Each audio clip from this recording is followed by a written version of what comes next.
Zero sperm count ఉన్నా కూడా, అంటే జీరో స్పర్మ్ కౌంట్ ఉందనుకోండి, దాన్ని ఎజూస్పర్మియా అంటాం.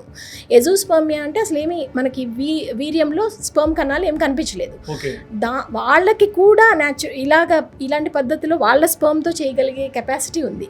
ఎలా అంటే ఇప్పుడు స్పర్మ్ అసలు కనిపించలేదు అనుకోండి, దానికి అసలు కారణాలు ఏమనేది ఫస్ట్ ఎతకాలి. ఇప్పుడేంటి మనకి స్పర్మ్ ప్రొడక్షన్ ఎలా జరుగుతుంది, మనకి బ్రెయిన్ నుంచి సిగ్నల్స్ టెస్టిస్కి రావాలి, బీజాలకి రావాలి. బీజాల్లో స్పర్మ్ అనేది ప్రొడ్యూస్ అవుతుంది. ప్రొడ్యూస్ అయిన స్పర్మ్ ట్యూబ్ ద్వారా బయటకు వస్తుంది. ఇప్పుడు అసలు ఇక్కడి నుంచి ఇక్కడికి సిగ్నల్స్ అందడం లేదా, లేకపోతే టెస్టిస్లోనే ప్రొడక్షన్ జరగడం లేదా, లేకపోతే ట్రాన్స్పోర్ట్లో ప్రాబ్లం ఉందా, ఇది తెలుసుకోవాలి.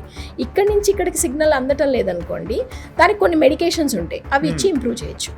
సరే ట్యూబ్స్ ఏమైనా బ్లాక్ అయినాయి అనుకోండి, బయటకు వచ్చేది, దాన్ని మనకి ఒక్కోసారి సర్జరీ ద్వారా కరెక్ట్ చేయొచ్చు, లేకపోతే డైరెక్ట్గా బీజాల నుంచి స్పర్మ్ తీసేయచ్చు బయటకి, అదొక పద్ధతి. తర్వాత స్పర్మ్ టెస్టిస్లోనే అసలు ప్రొడక్షన్ జరగట్లేదు, టెస్టిస్ ఫెయిల్ అయిపోయింది. అసలు ఎందుకు ఫెయిల్ అయిపోయింది అనేది కొన్ని జెనెటిక్ టెస్ట్లు ఉంటాయి, అవి చేసుకున్నాక కొన్ని హార్మోన్ టెస్ట్లు ఉన్నాయి, అవి చేసుకున్న తర్వాత చాలా మందిలో బీజాల నుంచి డైరెక్ట్గా స్పర్మ్ తీసి ఆ స్పర్మ్ని ఈ ఎగ్తో ఫర్టిలైజ్ చేసి వాడచ్చు. జీరో స్పర్మ్ కౌంట్ ఉన్నా కూడా ప్రెగ్నెన్సీ ఛాన్సెస్ ఉంటాయి.